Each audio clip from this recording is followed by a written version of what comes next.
opposition, who can't handle the voice of a mother screaming out for truth, she decides to close up. Let's close up this press conference and let's take it inside. That's the problem, Prime Minister. You take everything inside.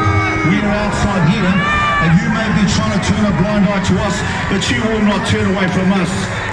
Honestly, the most positive political conference that's happening right now, as far as I'm concerned, wasn't at the Labour Party conference. It's happening right here, right now, on our front lawn. You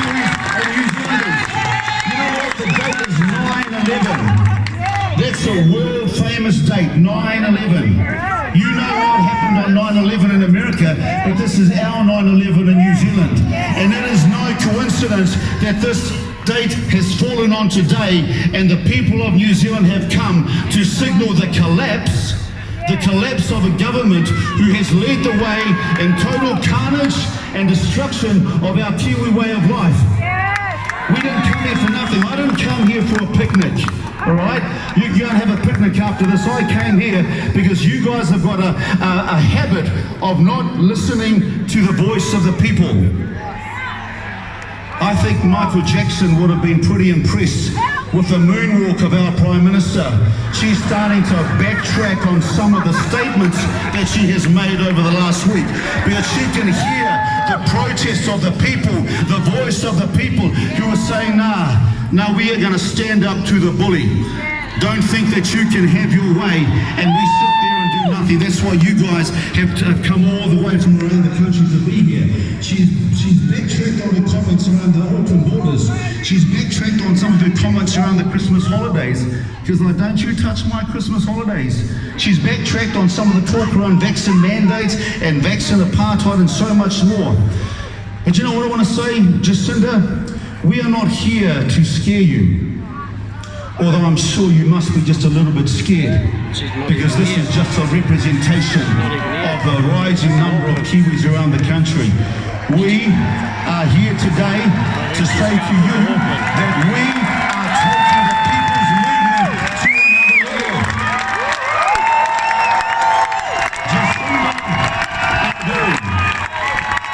Prime Minister of New Zealand, the last time I checked, this was a democratic nation. Where not only does everyone have the vote, but their vote does not count for nothing.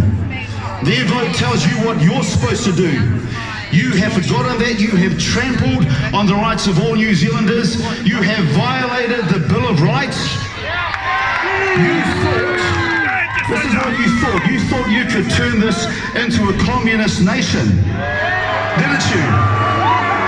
And you know what else you did, Prime Minister? You released an army of terrorists in this country. You know who I'm talking about? Some of them are here today. The MSM, mainstream media.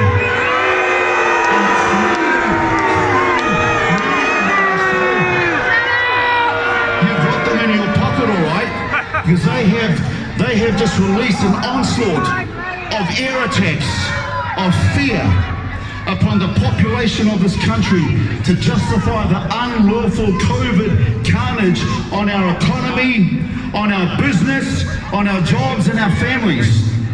And to all of my brothers and sisters in Auckland, we send you our love. Because I know that this whole city would have been on lockdown if you could come down. Auckland is like a volcano that is waiting to erupt. And while that's happening, all this Prime Minister can do is throw carrots and crumbs to Auckland. We're coming down to level 3.2. Let's have a celebration, Auckland. Come on. Don't insult the intelligence of the people here today. All you've done is give Auckland a bigger television set in their prison cell. That's what you've done, Prime Minister. I want to speak to that house over there behind me. You see, there are 120 MPs in this House of Representatives today.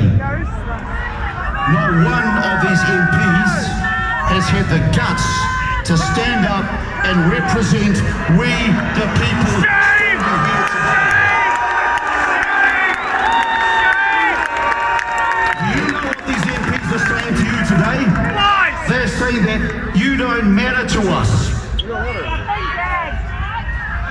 Not one of them has stood up and defended our freedoms and our rights. And so we've got midwives and firefighters and lawyers and doctors who are having to go to their courtroom to defend the very thing that these 120 representatives are supposed to be protecting. Is that good enough, New Zealand? Well, they're in there, 120 of them. If they were doing their job, you could have been having a holiday. We shouldn't be here right now. I should be at home enjoying myself, visiting my mum in Auckland, being there for my sister's birthday. But instead we are here to try and do the job that 120 people inside that stone house could not do. Yet you entrusted them to do that. We employ them. We pay their salaries. We pay the police's wages too. Thank you, policemen, for allowing us to continue our peaceful family protests. You know, the cheek of this government to stand on our freedoms and rights. Put your hand up if you've ever signed a petition. Awesome. Okay, well, awesome, not so awesome. Put your hand up if you've sent an email. Yeah. Keep your hand up if you sent letters. Who's done submissions? Well, we all know that all that amazing effort that you poured your love, your life